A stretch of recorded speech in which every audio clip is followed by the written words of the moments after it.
वंदे मातरम। स्वस्थ समृद्ध परिवार निर्माण प्रयास में नारी सुरक्षा की स्वास्थ्य रक्षक बने अभियान 11 बजे की जूम मीटिंग में आप सभी का स्वागत है। और कल की मीटिंग्स में हमने जाना था नारी शक्ति में कमल कहाँ पर होता है, उसके साथ साथ गर्भधारण, प्रसव और गर्भ की वृद्धि के बारे में।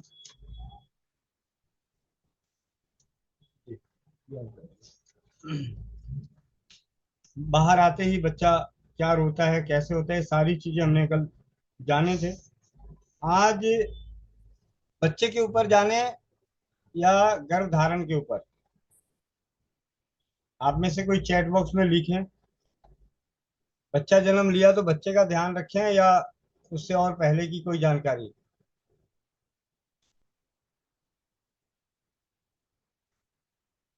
बच्चे के ऊपर, चलिए बहुत बढ़िया। बच्चा बहुत बढ़िया। मैं जिस पुस्तक को पढ़ रहा हूँ उस पुस्तक का नाम है चिकित्सा चंद्रोदय। लेखक बाबू हरिदास जी वैद। ठीक है, इन्होंने सात भागों में किताब लिखी है सरल भाषा में।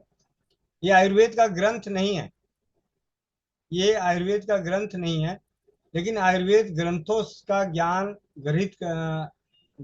ग्रहण करके अपने परंपराओं के पूर्वजों के ज्ञान को संजो उससे ज्ञानित होकर स्वाध्याय करते हुए, अध्ययन करते हुए, चिकित्सा क्षेत्र में कार्य करते हुए हरिदास वैद्य जी ने चिकित्सा चंद्रोदय नामक आयुर्वेद की 7 पुस्तकों का लेखन किया।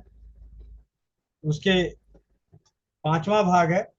इस 5वें भाग में ऐसे इस किताब की जो सीरीज है, आज मैं इसी के बारे में थोड़ा सा बता दूं। इनका जन्म हुआ था 1872, 1872 में, और इनकी जो स्वर्गवास हुआ 1948, 1948 में। आयुर्वेद पंचानन बाबू हरिदास जी वैद्य चिकित्सा चंद्रोदय 7 खंडों में स्वास्थ्य रक्षा, अंग्रेजी, हिंदी की शिक्षा हुई। हिंदी बंगला शिक्षा प्रवृत्ति के अनेक ग्रंथों के लेखक रहे एवं हिंदी भागवत गीता, भर्तृहरि कृत, नीति शतक, वैराग्य शतक, श्रृंगार शतक तथा अकलमंदी का खजाना, गुलिस्ता आदि पुस्तकों के अनुवादक रहे। आयुर्वेदाचार हो या गृहस्थ, वैदिक विद्या या आयुर्वेद का हिंदी में लिखा सरल सुबोध महाग्रंथ कह सकते हैं। हरिदास जी की लिखित एकमात्र पुस्तक है जिसके बिना आयुर्वेद ठीक से समझ में नहीं आता। साधारण पढ़ा लिखा आदमी भी इस पुस्तक को पढ़कर फायदा उठाता है और आयुर्वेदाचार्य भी इसे पढ़कर ही गुण से गुण विषयों को खूब समझकर अच्छा चिकित्सक बनते हैं। चित्रमय वाली जो पुस्तकें हैं वो कई हजार पृष्ठ हैं। और चिकित्सा चंद्रोदय भाग 1 में नाड़ी ज्ञान, शरीर क्रिया वर्णन। चिकित्सा चंद्रोदय के दूसरे भाग में सब प्रकार के ज्वरों का विशद वर्णन। चिकित्सा चंद्रोदय में तीसरा भाग है संग्रहणी, हैजा, बवासीर, पीलिया। चिकित्सा चंद्रोदय के चौथे भाग में पुरुष रोग, पाक, भस्मे इत्यादि। चिकित्सा चंद्रोदय के 5वें भाग में स्त्री रोग, प्रदर, रज दोष, फलहीनता, बाल रोग एवं विष चिकित्सा, इसकी जानकारी है। चिकित्सा चंद्रोदय के 6ठे भाग में खांसी, श्वास, जुकाम, अम्लपित्त। चिकित्सा चंद्रोदय 7वें भाग में बात रोग, लीवर के रोग, मिर्गी, हृदय रोग इत्यादि की जानकारी है। तो आज इसी पुस्तक के चिकित्सा चंद्रोदय के 5वें भाग के 8वां अध्याय बाल रोग चिकित्सा, इसके ऊपर स्वाध्याय करते हैं, क्योंकि हम सभी को स्वास्थ्य रक्षक बनना है। अपने अपने जीवन में स्वास्थ्य रक्षक बनना है। बालक 3 तरह के होते हैं। बालक जो हैं 3 तरह के होते हैं। दूध पीने वाले, दूध और अन्न दोनों खाने वाले। कुछ बालक ऐसे हैं जो 6 माह के बाद अन्न भी खाना शुरू करते हैं। तो दूध पीने वाले बालक, दूध और अन्न दोनों खाने वाले और अन्न खाने वाले। एक समय ऐसा आता है बच्चा दूध नहीं पीता, फिर वो अन्न पे रहने लगता है। तो 3 तरह के बालक की किस्में हैं। बहुत ही सरल भाषा में बालक कितने तरह के हैं, तो 3 तरह के। दूध पीने वाले, दूध और अन्न का सेवन करने वाले और अन्न के सेवन करने वाले। बालकों के रोग होने के कारण इनके रोग होने के कारण के बारे में क्या लिखते हैं? दूध और अन्न के दूषित होने से बालक निरोग रहते हैं और इनके दूषित होने से ही बालक रोगी हो जाते हैं। भारी, विषम तथा दोषों को बढ़ाने वाले भोजनों से माता के शरीर में दोष कुपित होते हैं। उन दोषों से दूध खराब हो जाता है और दूषित दूध के पीने से बालक बीमार हो जाते हैं। बालक कैसे बीमार होते हैं? माँ के खान पान से। वात से दूषित दूध पीने से बालक को वात संबंधी रोग हो जाते हैं, स्वर क्षीण हो जाता है, आवाज बैठ जाती है, शरीर दुबला हो जाता है, मल मूत्र और वायु रुक जाते हैं। अगर बालक को यही रोग हो तो जान लेना चाहिए कि दूध वायु से दूषित है। पित्त से दूषित दूध से बालकों को क्या आते हैं? बालक के शरीर में पसीने आते हैं, पतले दस्त लगते हैं, कमला रोग होता है, प्यास लगती है, सारे शरीर में गर्मी लगती है तथा पित्त की और भी तकलीफें होती हैं। अगर हमारे बच्चों को दस्त लगा हुआ है तो आप समझ जाएं कि माँ जो है पित्त से प्रभावित है, पित्त से प्रभावित है। कफ से दूषित दूध पीने से बालक के मुंह से लार ज्यादा गिरती है। जिन बच्चों के लार ज्यादा गिर रहे हो तो समझना चाहिए कि उनकी माँ जो है कफ से पीड़ित है। नींद बहुत आती है, शरीर भारी रहता है, सूजन होती है, नेत्र टेढ़े होते हैं और वह बमन करता है, उल्टी करता है। क्या बालकों को भी बड़ों की तरह ही रोग होते हैं? ज्वर वगैरह जो रोग बड़ों को होते हैं वही बालक को भी होते हैं, किंतु चंद रोग ऐसे हैं जो बालक को ही होते हैं और बड़ों को नहीं होते, इसलिए ये रोग बाल रोग कहलाते हैं। बालकों के रोगों के नाम। जो बाल रोग होते हैं उनमें से कौन कौन से बाल रोग हैं जो बड़ों में नहीं होता? उसका है तालु कंटक, महापदक, टुकन, टुंडी, गुदपाक, अहिपुतन, अजगली, पारिग्रंभिक, दंतोभेदक। ये रोग बालकों को अधिक होते हैं। इनके सिवाय ज्वर, खांसी आदि रोग जो बड़ों को होते हैं सो बालक को भी होते हैं। ताल कंटक के लक्षण। ताल कंटक के लक्षण। कुपित हुआ कफ तालु के मांस में तालु कंटक रोग पैदा करता है। इस रोग में तालुआ नीचे को अटक जाता है, लटक जाता है। इस कारण बालक मां का दूध नहीं पी सकता। अगर पीता है तो जरा जरा सा पीता है। दस्त पतले होते हैं, प्यास लगती है, आंखों में, गले में और मुंह में पीड़ा होती है। बच्चा गर्दन को गिरा देता है और बमन करता है। नोट: इस रोग में ज्वर आता है, कान की जड़ और नाक गर्म तथा ढीली हो जाती है, मल द्वार से बारंबार पानी गिरता है और प्यास बहुत लगती है। दूसरा, महापदक के लक्षण। बालक के मस्तिष्क और मूत्राशय में तीनों दोषों के कोप से लाल रंग का प्राण नाशक विसर्प रोग होता है। इसको महापदक कहते हैं। मस्तक में पैदा हुआ विसर्प कनपटियों में होकर हृदय में जाता है और हृदय से गुदा में हो जाता है। इसी तरह मूत्राशय में उत्पन्न हुआ विसर्प गुदा में जाता है, गुदा से हृदय में और हृदय से मस्तिष्क में। नोट: विसर्प रोग रक्त, मांस और चमड़े प्रभृति के दूषित होने से 8 तरह के होते हैं। किसी में लाल लाल लंबी, मोटी और खरदरी गांठों की कतारें पैदा होती है। किसी में जहां यह होता है वहां शरीर नीला, लाल या बुझे हुए अंगार सा हो जाता है। आग के फूकने के समान फफोले हो जाते हैं। यह जल्दी फैलता है। इसमें रोगी की संज्ञा नष्ट हो जाती है, उसे कहीं चैन नहीं पड़ता। किसी में पीली पीली, लाल और सफेद फुंसियां और सूजन होती है। किसी में कुल्थी के दाने जैसी फुंसियां और सूजन वगैरह होती है। इसके साथ ज्वर, अतिसार, उल्टी, चमड़े का फटना, मांस का फटना, पकना, ग्लाइन और अरुचि तथा उपद्रव होते हैं। कुक्कन के लक्षण। दूध के दोषों से बालकों की आंखों की पलकों में कुकुन का रोग होता है, जिससे नेत्र में व्याथ्या, पीड़ा, खुजली, अत्यंत जल स्राव। इस रोग के कारण बालक अपने मस्तिष्क, आंखों के हिस्सों तथा नाक को रगड़ता है, सूर्य की रोशनी को देख नहीं सकता और आंखें बंद रखता है। टुंडी रोग के लक्षण: वायु से नाभि फूल जाती है, उसमें व्यथा पीड़ा होती है, इसी को टुंडी कहते हैं। गुदा पाक के लक्षण: पित्त से बालक की गुदा पक जाती है, इसी को गुदा पाक कहते हैं। अहिपुतन के लक्षण: मल मूत्र में लिसी हुई गुदा को न धोने से अथवा पसीनों के न पोंछने से वो यहाँ जम जाते हैं। फिर खून और कफ के कोप से खुजली पैदा होती है, खुजाने से तत्काल फोड़े होते हैं, उनमें मवाद बहने लगता है, इस तरह घोर वर्ण हो जाता है, उसी को अहिपुतन कहते हैं। अजगली के लक्षण: बालक के शरीर में कफ और वायु कोप से चिकनी चिकनी, शरीर के रंग की गुत्थी सी, पीड़ा रहित, मूंग के समान फुंसी होती है, उसे अजगलिका कहते हैं। पारिग्रंभिक के लक्षण: बालक, गर्भवती माता या धाय का दूध अधिक पीता है तो उसको विशेषकर खांसी, मंदाग्नि, बमन, त्रांदा, दुर्बलता, अरुचि, भ्रम और पेट का बढ़ना के होते हैं, इसी को पारिग्रंभिक और परिभव कहते हैं। इस रोग में अग्नि को दीपन करने वाले उपाय करने चाहिए।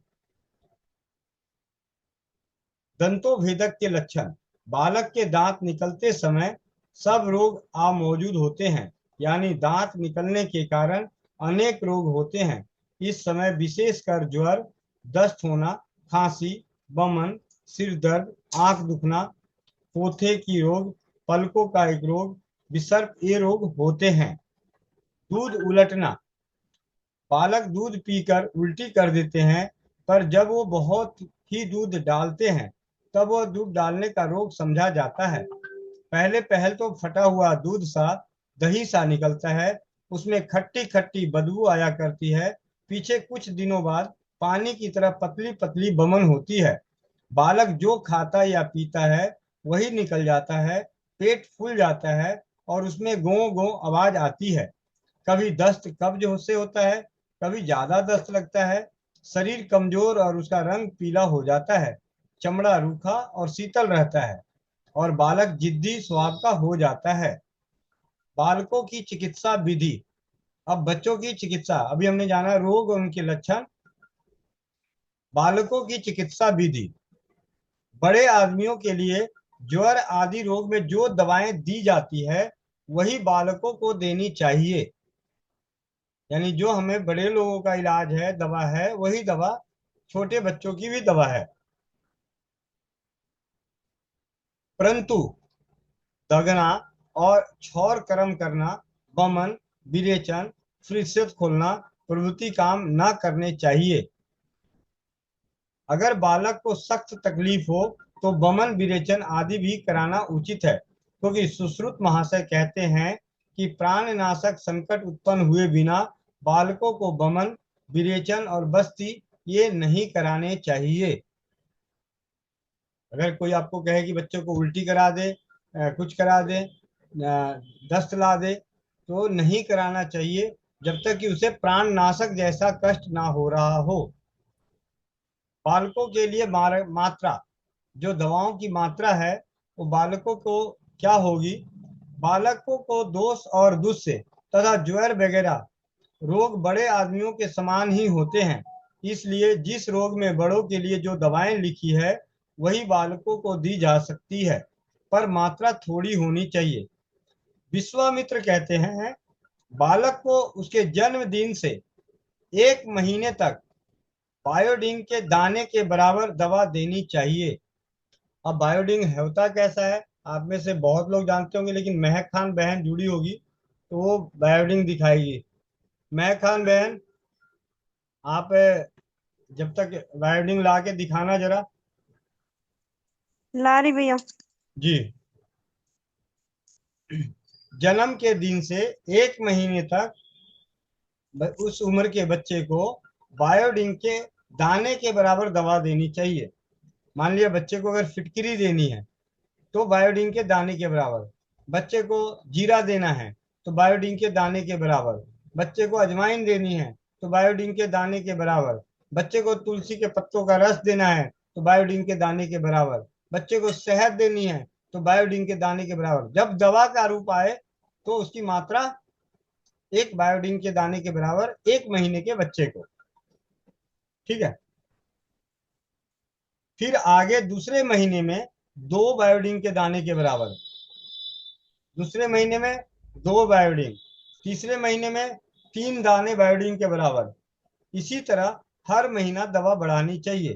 पहले महीने में 1 के बराबर दवा लेकर उसका चूर्ण बनाकर अथवा कलक या अवलेहल बनाकर देना चाहिए। जी भैया। जी दीदी, आप सभी देखिए। मैं एक मिनट दीदी को स्पॉटलाइट पे लेके आता हूँ। ये है बायोडीन। इतने बराबर दवा देनी चाहिए। अगर बच्चे को हमें कुछ भी देनी है, कोई दवाई देनी है, अदरक देनी है, तो अदरक 1 दाने के बराबर 1 महीने तक के, उसको फिर कलक बना के, मतलब चटनी पीस कर, या उसका चूर्ण बना के, या उसका अवलेहल, मतलब उसको शहद या गुड़ की चाशनी में मिला के, मनसेन कहते हैं 1 वर्ष तक बायोडीन के दाने के हिसाब से मात्रा देनी चाहिए, किंतु 1 साल बाद झाड़बेरी की गुठली के समान मात्रा देनी चाहिए। हमारे एक और आयुर्वेदाचार्य हुए, विश्वामित्र का अलग कहना है, मनसेन का कहना है कि 1 साल के बच्चों तक 1 बायोडीन के दाने के बराबर, और जैसे ही 1 साल से बड़ा हो गया तो झड़बेरी के जो बेर होते हैं उसके अंदर की जो गुठली है, बीज है, उसके दाने के बराबर देनी चाहिए मात्रा रखना। बच्चा जब तक दूध पिए तब तक यही मात्रा रखनी चाहिए।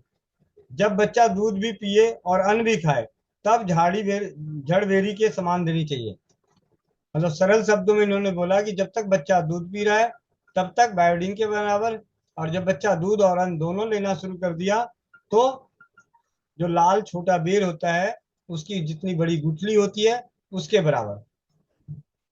और जगह लिखा है बालकों को पहले महीने में 1 रत्ती दवा देनी चाहिए, और वह शहद या माँ के दूध या घी में मिलाकर चटनी की तरह चटानी चाहिए। फिर दूसरे महीने में 2 रत्ती देनी चाहिए। तीसरे महीने में 3 रत्ती देनी चाहिए। इसी तरीके से 12 महीने तक एक एक रत्ती बढ़ानी चाहिए। पहला वर्ष पूरा होने पर 16 साल की उम्र तक हर साल 5-5 रत्ती बढ़ानी चाहिए। ये हमारी आज के जो वजन का हिसाब किताब है कि 125 मिलीग्राम को 1 रत्ती कहा जाता है। तो इस तरीके से कह रहे हैं कि हर महीने 1 रत्ती बढ़ानी चाहिए, और उसके बाद हर साल 5 रत्ती बढ़ानी चाहिए। 16 साल से 70 साल की एक मात्रा स्थिर हो जाती है। 16 साल से 70 साल तक मात्रा जो है स्थिर हो जाती है। 70 साल के बाद बालकों की तरह मात्रा धीरे धीरे घटानी चाहिए। अब आ जाते हैं, यहाँ पे एक विशेष जानकारी मिली कि 70 साल के बाद जो वृद्धावस्था में हम हैं तो हमारी मात्रा बच्चों की तरह घटना शुरू हो जाएगा। एक समय ऐसा आएगा कि वृद्ध व्यक्तियों की मात्रा एक बायोडीन के दाने के बराबर, एक झड़बेर के दाने के बराबर, 1 रत्ती की मात्रा चूर्ण, कल्क और अवलेहल की कही गई है। यानी चूर्ण देना हो, या कोई दवा पीस कर लुगदी की तरह बनाकर देनी हो, या शहद वगैरह ये चटानी हो, तो उसे पहले मास में 1 रत्ती, दूसरे में 2, तीसरे में 3, और 12वें में 12 रत्ती देनी चाहिए। काढ़ा देना हो तो इन मात्राओं से 4 गुना देना चाहिए। जिस बालक को पहले मास में 1 रत्ती का चूर्ण दिया उसे काढ़ा 4 रत्ती देनी चाहिए। जो बालक माँ का दूध पीता हो उसे माँ के दूध या घी में मिलाकर दवा देनी चाहिए। अगर माँ को दवा खिलानी हो तो दूध और घी में मिलाकर नहीं देनी चाहिए। जिस विधि से देने को कहा गया है उसी विधि से देनी चाहिए। जो बालक दूध भी पीता हो, अन्न भी खाता हो, उसको भी दूध या दूध घी में दवा मिलाकर देनी चाहिए। सुश्रुत महाराज और ही तरकीब बताते हैं। वो कहते हैं जो दवा जिस रोग में देनी हो उसका कल्क बनाकर उसे माँ के स्तनों पर लगा देना चाहिए। यानी जो दवा बालक को देनी हो उसे गिली पीसकर उसकी माँ के स्तनों में उसका लेप कर देना चाहिए। जब बच्चा दूध पिएगा तब दवा उसके पेट में चली जाएगी। बंगसन कहते हैं दूध पीने वाले बच्चों की माँ या धाय की दवा देनी चाहिए, किंतु बालक को नहीं देनी चाहिए। जो बालक दूध भी पीता हो और अन्न भी खाता हो, उसकी धाय को दवा देनी चाहिए, उस बच्चे को भी दवा देनी चाहिए। जो बालक केवल अन्न खाता हो, धाय का दूध ना पीता हो, अगर उसे रोग हो जाए तो उसे ही दवा देनी चाहिए। उसका दूध पिलाने वाली धाय या माँ को दवा लेने की जरूरत नहीं है। अगर बालक को लंघन कराने की जरूरत है, यानी उपवास कराने की जरूरत है, तो उसकी माँ का या धाय को, जिसका दूध वो पीता है, उसे उपवास करना चाहिए, उसे लंघन कराना चाहिए। हल्का जल्दी पचने वाला थोड़ा पथ्य भोजन देना चाहिए, साफ निराहार ना रखना चाहिए। बालक को कभी भी लंघन नहीं कराना चाहिए। बालक को सारी चीजें बंद कर दें, पर उसका दूध हरगिज ना बंद करें।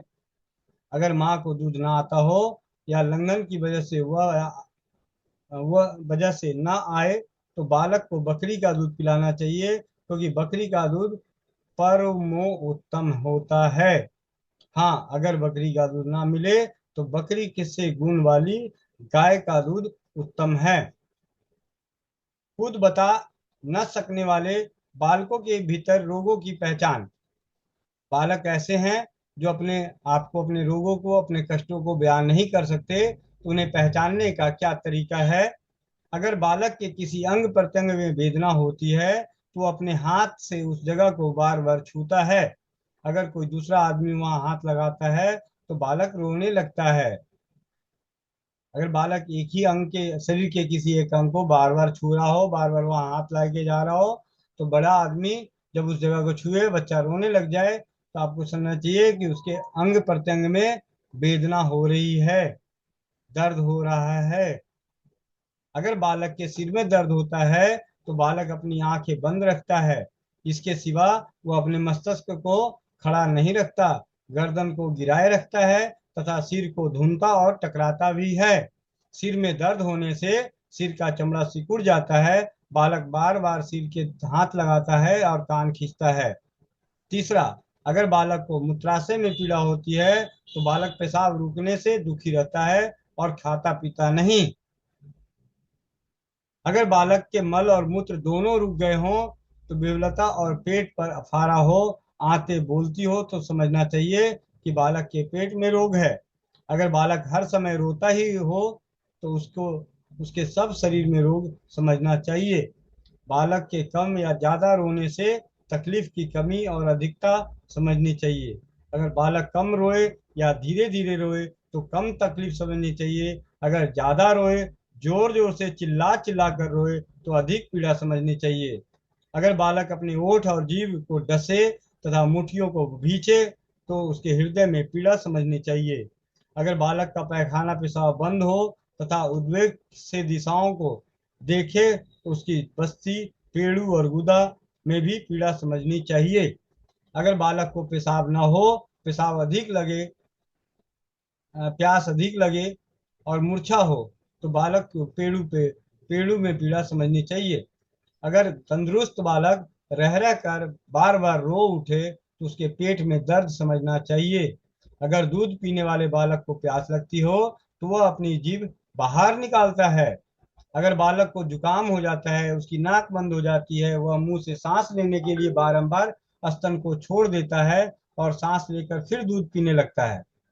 अगर सांस लेते समय बालक की नाक का छेद बड़ा हो जाए, तो और नाक हिले हिले डुले, तो समझना चाहिए कि बालक को सांस लेने में कष्ट होता है और उसको खांसी से बड़ी तकलीफ होती है। अगर बालक के ज्वर की परीक्षा करनी हो, तो थर्मामीटर लगाना चाहिए। बालक की नाड़ी स्वभाव से ही बहुत तेज चला करती है, इसलिए नाड़ी की चाल से धोखा होने का डर रहता है। जो अनुभवी वैद्य होते हैं, वो धोखा नहीं खाते। इस पर नौसिखिए नौसिखिए धोखा खा सकते हैं। थर्मामीटर से किसी तरह का धोखा ना हो। बालक को थर्मामीटर गुदा द्वार में लगाना चाहिए। बालक का पेट स्वभाव से ही बहुत बड़ा होता है। अगर हद से ज्यादा मोटा हो, तो समझना चाहिए कि यकृत या पीलिया का विकार है तथा अजीर्ण है। जो हो उसका निश्चय करके चिकित्सा करनी चाहिए। तो आज नारी सुरक्षा स्वास्थ्य रक्षक बने बनाए 11 बजे की मीटिंग में हमने हरिदास जी वैद्य के द्वारा लिखित पुस्तक चिकित्सा चंद्रोदय भाग 5 के 8वें अध्याय में बाल रोगों के बारे में संक्षिप्त में जानकारी प्राप्त की। आगे इसकी जानकारी होगी अगले अध्याय में, अगली कक्षा में हम बात पढ़ेंगे बाल रोगों की औषधियां। बाल रोगों में कौन कौन सी औषधियां इस्तेमाल की जाती है उस पर चर्चा करेंगे। तो आज के लिए यहीं पर आप सभी ने बड़े ध्यान से स्वास्थ्य रक्षक बने अभियान के इस 11 बजे की मीटिंग में जुड़े, बने रहे, ध्यान से सुना, उसके लिए आप सभी को कोटि कोटि नमन, दिल की गहराइयों से हार्दिक धन्यवाद। अब हम बात करते हैं अब आप सभी के साथ कि नारी सुरक्षा के दो पहलू हैं। एक सिक्के के दो पहलू हैं, इसी तरीके से नारी सुरक्षा के दो पहलू हैं। पहला, स्वास्थ्य रक्षक बनना और बनाना स्वाध्याय के आधार पर, अनुभवों के आधार पर, और दूसरी पहलू है अपने किए गए खर्चे को बचत के रूप में बचत व्यवसाय करना। और व्यवसाय करने के लिए हम अपने खर्चों को सिर्फ बचत कर सकते हैं, लेकिन यहाँ घरेलू बचत व्यवसाय यानी, और जब जहाँ बात व्यवसाय की आती है वहाँ लोगों की जरूरत पड़ती है, लोगों की जरूरत पड़ती है व्यवसाय करने के लिए। तो जब घरेलू बचत व्यवसाय यानी लोगों की बचत कराने का जो प्रयास है, लोगों को आप जिनको जानते हैं, जो आपके जानकार हैं, उन सभी को उनके बचत, उनके किए गए खर्चों को बचत का रूप देने का जो प्रयास है, उस प्रयास का नाम है नारी सुरक्षा घरेलू बचत व्यवसाय। तब हम उस पर चर्चा करेंगे इसी मीटिंग के दूसरे चरण में।